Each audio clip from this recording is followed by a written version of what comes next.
అప్పుల భారం తగ్గించుకొని ఈజీగా కోటీశ్వరుడు కావాలా? అయితే ఈ 10 రకాల ఫైనాన్స్ రూల్ పాటించండి. Hello friends, welcome back to our channel. జీవితంలో మనం ఎంత సంపాదిస్తున్నాం అనేది మాత్రమే ముఖ్యం కాదు. సంపాదించిన డబ్బులు ఎంత మిగులుతోంది, ఎంత పెట్టుబడిగా మారుతోంది, ఎంత అప్పులు తీర్చడానికి వెళ్తోంది, మనం సంపాదించే ప్రతి రూపాయి మన సంపాదనను పెంచుతోందా, లేక తెలియకుండానే మనల్ని అప్పుల వైపు తీసుకువెళ్తోందా? నిజానికి కోటీశ్వరుడు కావాలంటే ఒకే ఒక మంత్రం లేదు. ఒక్క రోజులో సంపద తయారవ్వదు. పెద్ద జీతం రావడం వల్ల మాత్రమే ఎవ్వరు ధనవంతులు కాలేరు. డబ్బుని ఎలా నిర్వహించాలి, అనుకోని ఖర్చులు వచ్చినప్పుడు ఎలా ఎదుర్కోవాలి, అప్పుల నుంచి ఎలా బయటపడాలి, ఆదాయం పెరిగినప్పుడు ఖర్చులు పెంచకుండా పెట్టుబడులు ఎలా పెంచాలి, ఇలాంటి చిన్న చిన్న నిర్ణయాలే సంవత్సరాలు గడిచే కొద్దీ మన ఆర్థిక పరిస్థితిని పూర్తిగా మార్చగలవు. అందుకే ఈరోజు మనం అప్పుల భారం తగ్గించుకోవడానికి, పొదుపు పెంచుకోవడానికి, దీర్ఘకాలంగా సంపద నిర్మించుకోవడానికి ఉపయోగపడే 10 ముఖ్యమైన వ్యక్తిగత ఆర్థిక నియమాల గురించి మాట్లాడుకుందాం.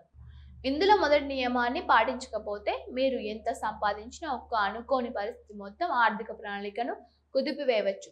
చివరి నియమాన్ని నిర్లక్ష్యం చేస్తే మీరు సంపాదించిన డబ్బులో కొంత భాగం అవసరం లేకుండానే జరిమానాలు, పన్నులు, సమస్యలు, ఇతర ఆర్థిక ఇబ్బందుల రూపంలో బయటికి వెళ్ళవచ్చు. కాబట్టి 10 నియమాలను చివరి వరకు తప్పకుండా జాగ్రత్తగా వినండి. ముఖ్యంగా మనం కోటీశ్వరుడు కావాలి అనే మాటను కేవలం డబ్బు సంఖ్యగా కాకుండా, అప్పుల ఒత్తిడి లేకుండా, కుటుంబానికి భద్రత ఉండేలా, భవిష్యత్తుకు పెట్టుబడులు ఉండేలా ఆర్థికంగా బలపడడం వల్ల అనే అర్థం చేసుకోవాలి.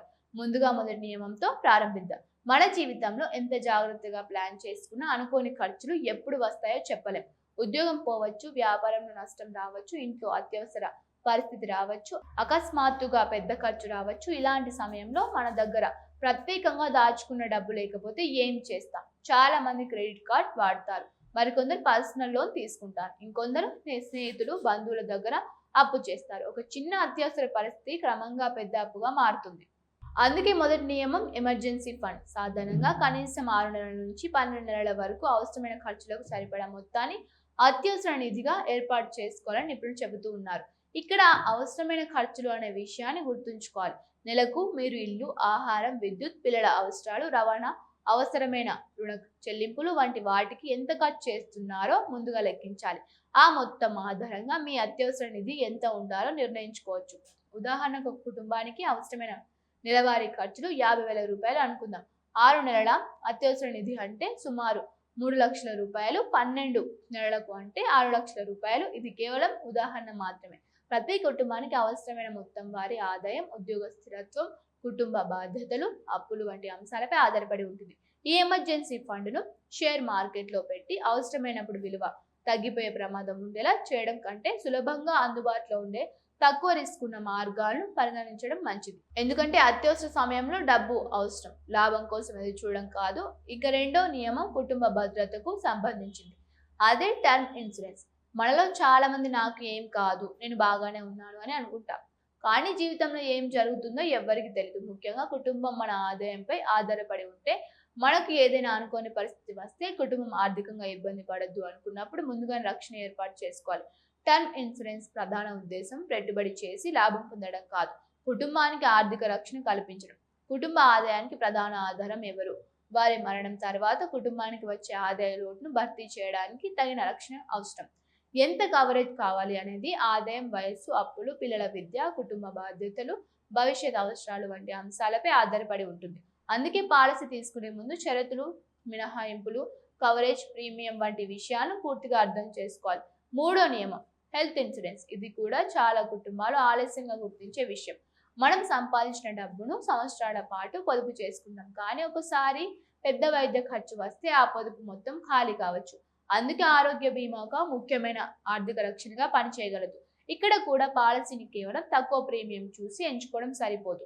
కవరేజ్ ఎంత, ఆసుపత్రి నెట్వర్క్ ఎలా ఉంది, ఏ చికిత్సలకు కవరేజ్ ఉంది, ఏవైనా వేచి ఉండే కాలాలు ఉన్నాయా, మినహాయింపులు ఏంటి, కుటుంబ అవసరాలకు సరిపోతుందా, ఇవన్నీ తెలుసుకోవాలి. ఎందుకంటే మన సంపద నిర్మించుకోవడానికి సంవత్సరాలు పడుతుంది, కానీ ఒక పెద్ద వైద్య ఖర్చు ఆ సంపదను చాలా వేగంగా తగ్గించగలదు.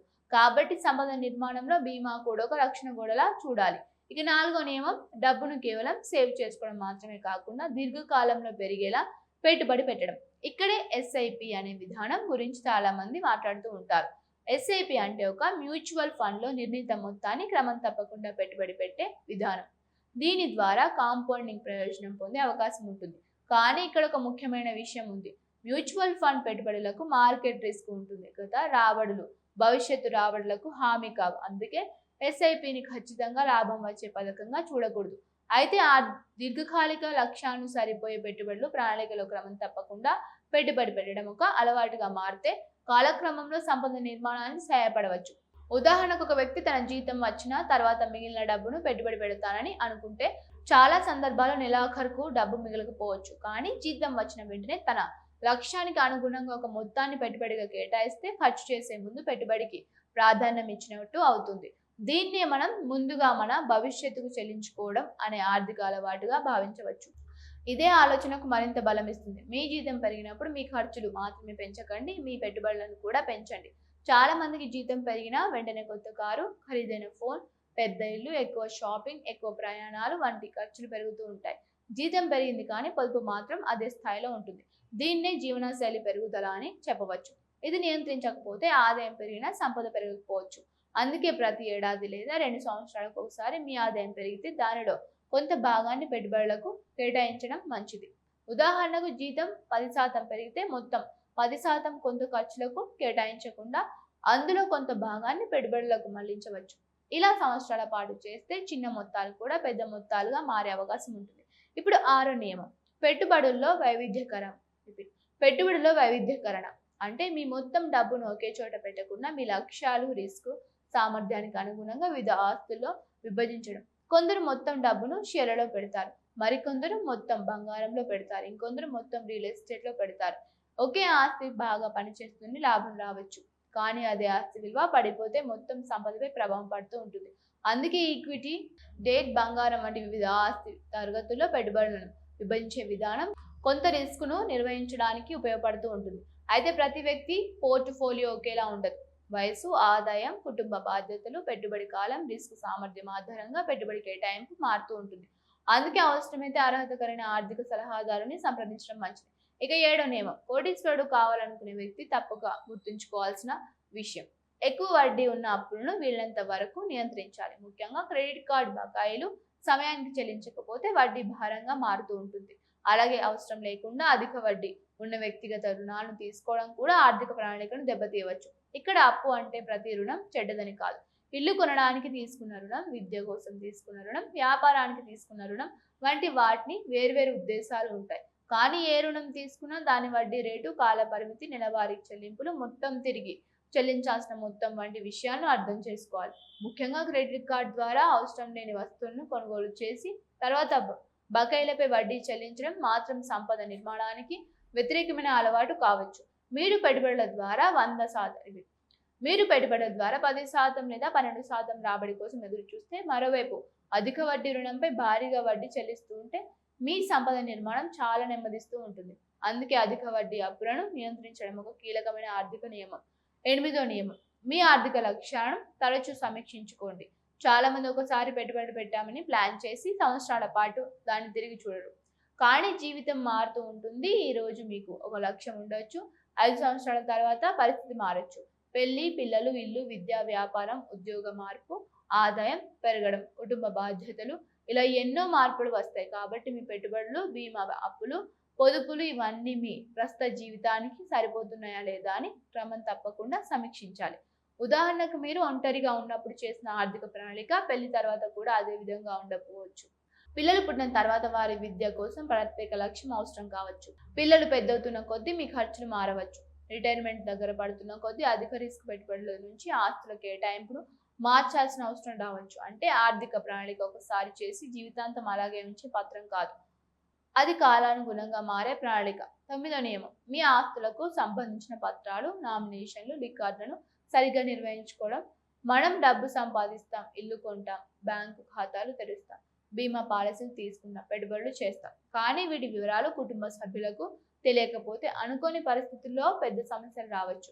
అందుకే బ్యాంక్ ఖాతాలు, బీమా పాలసీలు, పెట్టుబడులు, ఆస్తి పత్రాలు వంటి వాటికి సంబంధించిన రికార్డులను సక్రమంగా ఉంచుకోవాలి. అవసరమైన చోట నామినేషన్ వివరాలను అప్డేట్ చేసుకోవాలి. కుటుంబ సభ్యులకు అవసరమైన సమాచారాన్ని సురక్షితంగా తెలియజేయాలి. అయితే నామినీ, చట్టపరమైన వారసుడు అనే విషయాల్లో తేడాలు ఉండొచ్చు. కాబట్టి పెద్ద ఆస్తులు ఉన్నవారు అవసరమైతే న్యాయ నిపుణుల సలహాతో విల్ లేదా ఇతర చట్టపరమైన పత్రాలను సిద్ధం చేసుకోవడం మంచిది. సంపదను సంపాదించడం ఎంత ముఖ్యమో మన తర్వాత సంపద సరైన వ్యక్తులను సక్రమంగా చేరేలా ప్రణాళిక రూపొందించుకోవడం కూడా అంతే ముఖ్యం. చివరిగా 10వ నియమం, పన్నులను సమయానికి నిర్వహించడం. పన్ను చెల్లించడం అంటే కేవలం ప్రభుత్వం అడిగినప్పుడు డబ్బు చెల్లించడం మాత్రమే కాదు. మన ఆదాయం, పెట్టుబడులు, పన్ను బాధ్యతలు వంటి విషయాలను సరిగ్గా ట్రాక్ చేయడం కూడా ముఖ్యం. ఆదాయ పన్ను రిటర్న్స్ దాఖలు చేయాల్సిన పరిస్థితి ఉంటే సమయానికి దాఖలు చేయాలి. అవసరమైన పత్రాలు, ఆదాయ వివరాలు, పెట్టుబడి రికార్డులు, పన్ను మినహాయింపులకు సంబంధించిన ఆధారాలు సక్రమంగా ఉండాలి. పన్నుల విషయంలో చివరి నిమిషం వరకు వేచి ఉండడం వల్ల తప్పులు జరిగే అవకాశం ఉంటుంది. తప్పులు జరిగితే పెనాల్టీలు లేదా ఇతర సమస్యలు రావచ్చు. అందుకే సంవత్సరంలో ఒకసారి మాత్రమే కాకుండా మీ ఆర్థిక పరిస్థితిని క్రమం తప్పకుండా సమీక్షిస్తూ ఉండడం మంచిది. ఇప్పుడు ఈ 10 నియమాలను ఒకసారి మనం జీవితానికి అన్వయించి చూద్దాం. మీరు నెలకు 1 లక్ష రూపాయలని సంపాదిస్తున్నారు అనుకుందాం. మీకు 60,000 రూపాయల ఖర్చులు ఉన్నాయి. మిగిలిన 40,000 రూపాయలను ఎలా ఉపయోగిస్తున్నారు అనేది మీ భవిష్యత్తును నిర్ణయించగలదు. మొత్తం 40,000 ఖర్చు చేస్తే మీ జీతం 1,00,000 రూపాయలైనా సంపద నిర్మాణం జరగదు. కానీ అవసరమైన ఖర్చులు చూసుకున్న తర్వాత కొంత మొత్తాన్ని ఎమర్జెన్సీ ఫండ్కు, కొంత బీమా కోసం, కొంత దీర్ఘకాలిక పెట్టుబడులకు, కొంత ఇతర ఆర్థిక లక్ష్యాలకు కేటాయిస్తే మీ డబ్బుకు ఒక పని కేటాయించినట్టు అవుతుంది. ఇక్కడ ముఖ్యమైన ఆదాయం ఎంత అన్నది మాత్రమే కాదు, డబ్బుకు మీరు ఇచ్చే దిశ. ఒక వ్యక్తి నెలకు 2 లక్షలు సంపాదిస్తూ మొత్తం ఖర్చు చేస్తూ ఉంటే, మరో వ్యక్తి నెలకు 1,00,000 రూపాయలు సంపాదిస్తూ క్రమశిక్షణగా పొదుపు, పెట్టుబడి చేస్తుంటే కొంతకాలం తర్వాత రెండో వ్యక్తి ఆర్థికంగా బలంగా ఉండే అవకాశం ఉంటుంది. అందుకే ఎక్కువ సంపాదించాలి అనే లక్ష్యంతో పాటు సంపాదించిన డబ్బు నిలబెట్టుకోవాలి అనేది కూడా పెంచుకోవాలి. ఇక కోటీశ్వరుడు కావడానికి మరో ముఖ్యమైన విషయం సమయం. కాంపౌండింగ్ గురించి చాలా మంది వింటూ ఉంటారు. మీరు పెట్టుబడి పెట్టిన డబ్బుపై వచ్చిన రాబడి మళ్ళీ పెట్టుబడిలో ఉండి దానిపై కూడా భవిష్యత్తులో రాబడి వచ్చే ప్రక్రియను కాంపౌండింగ్ అంటారు. కానీ దీని ప్రభావం దీర్ఘకాలంలో పెరుగుతూ ఉంటుంది. అందుకే పెట్టుబడి ప్రారంభించడాన్ని చాలా సంవత్సరాలు వాయిదా వేయకండి. మీ ఆర్థిక పరిస్థితికి సరిపోయే విధంగా చిన్న మొత్తంతోనే ప్రారంభించడం గురించి ఆలోచించాలి. అయితే ఇక్కడ కూడా ఒక హెచ్చరిక ఉంది. కాంపౌండింగ్ పేరు చెప్పి అధిక రాబడులు హామీ ఇచ్చే మోసపూరిత పథకాల్లో డబ్బు పెట్టకండి. నెలకు 5% ఖచ్చితమైన రాబడి, ఒక ఏడాదిలో డబ్బు రెట్టింపు, రిస్క్ లేకుండా భారీ లాభం వంటి మాటలు వినిపిస్తే చాలా జాగ్రత్తగా ఉండాలి. సాధారణంగా ఎక్కువ రాబడి, ఎక్కువ రిస్క్ ఉండే అవకాశం ఉంటుంది. కాబట్టి పెట్టుబడి పెట్టే ముందు సంస్థ విశ్వసనీయత, నియంత్రణ సంస్థల అనుమతులు, ఉత్పత్తి వివరాలు, ఖర్చులు, రిస్కులు వంటి విషయాలను పరిశీలించాలి. మరో ముఖ్యమైన అలవాటు, ప్రతి నెల మీ డబ్బు ఎక్కడికి వెళ్తుందో రికార్డు చూసుకోవడం. మనలో చాలా మందికి పెద్ద ఖర్చులు గుర్తుంటాయి, కానీ చిన్న చిన్న ఖర్చులు కలిపి నెలాఖరుకు పెద్ద మొత్తంగా మారుతున్నాయనే విషయం కనిపించదు. ఆన్లైన్ షాపింగ్, బయట భోజనం, అవసరం లేని చందాలు, తరచూ చేసే చిన్న కొనుగోలు ఇవన్నీ కలిపితే సంవత్సరానికి పెద్ద మొత్తంగా మారవచ్చు. అందుకే నెలవారీ బడ్జెట్ తయారు చేయడం ఉపయోగపడుతూ ఉంటుంది.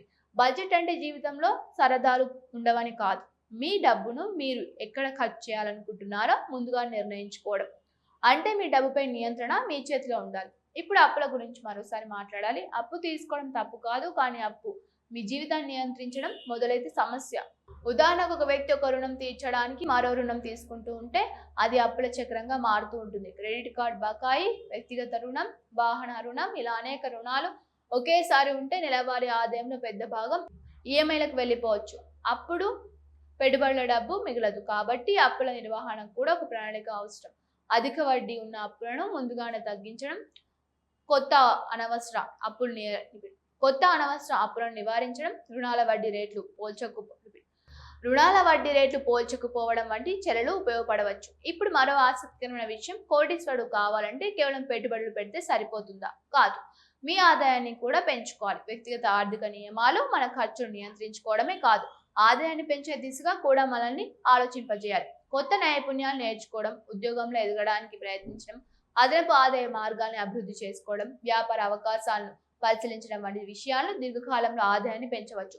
ఆదాయం పెరిగితే ఆ పెరుగుదలలో కొంత భాగం ఖర్చులకు, కొంత భాగం పెట్టుబడులకు వెళ్తే సంపద నిర్మాణంలో వేగవంతమయ్యే అవకాశం ఉంటుంది. కానీ ఆదాయం పెరిగిన ప్రతిసారి జీవనశైలి ఖర్చులు కూడా అదే వేగంతో పెరిగితే సంపద నిర్మాణం నెమ్మదిస్తోంది. అందుకే డబ్బు సంపాదించడం ఒక దశ, డబ్బును నిర్వహించుకోవడం మరో దశ, డబ్బును పెట్టుబడి పెట్టడం మూడో దశ, సంపదను రక్షించుకోవడం 4వ దశ. ఈ 4 దశలను కలిపి ఆర్థిక స్థిరత్వాన్ని నిర్మిస్తూ ఉంటాయి. ఇక మనం ఈ 10 నియమాలు చాలా సింపుల్ గా ఒక లిస్ట్ గా గుర్తుంచుకుందాం. మొదట, కనీసం 6 నుంచి 12 నెలల అవసరమైన ఖర్చులకు సరిపోయే అత్యవసర నిధిని ఏర్పాటు చేసుకోవడం. రెండవది, కుటుంబ ఆదాయానికి ప్రధాన ఆధారం ఉన్నవారు తగిన టర్మ్ ఇన్సూరెన్స్ పాలసీ తీసుకోవడం. మూడోది, భారీ వైద్య ఖర్చుల నుంచి కుటుంబ పొదుపులను రక్షించుకోవడానికి సరైన హెల్త్ ఇన్సూరెన్స్ ని పరిగణించడం. 4, దీర్ఘకాలిక లక్ష్యాలకు సరిపోయే పెట్టుబడి ప్రణాళికలో క్రమం తప్పకుండా పెట్టుబడి పెట్టడం. 5, ఆదాయం పెరిగినప్పుడు పెట్టుబడుల మొత్తాన్ని కూడా పెంచడం. 6, మీ రిస్క్ సామర్థ్యానికి అనుగుణంగా పెట్టుబడులను వివిధ ఆస్తులు విభజించడం. 7, అధిక వడ్డీ అప్పులను నియంత్రించడం, ముఖ్యంగా క్రెడిట్ కార్డ్ బకాయిలను నిర్లక్ష్యం చేయకపోవడం. 8, మీ జీవిత లక్ష్యాలు, ఆదాయం, కుటుంబ పరిస్థితులను మారినప్పుడు ఆర్థిక ప్రణాళికను కూడా సమీక్షించండి. 9, నామినేషన్లు, ఆస్తి పత్రాలు, పెట్టుబడి రికార్డులు వంటి వాటిని క్రమం తప్పకుండా నిర్వహించుకోవడం మంచిది.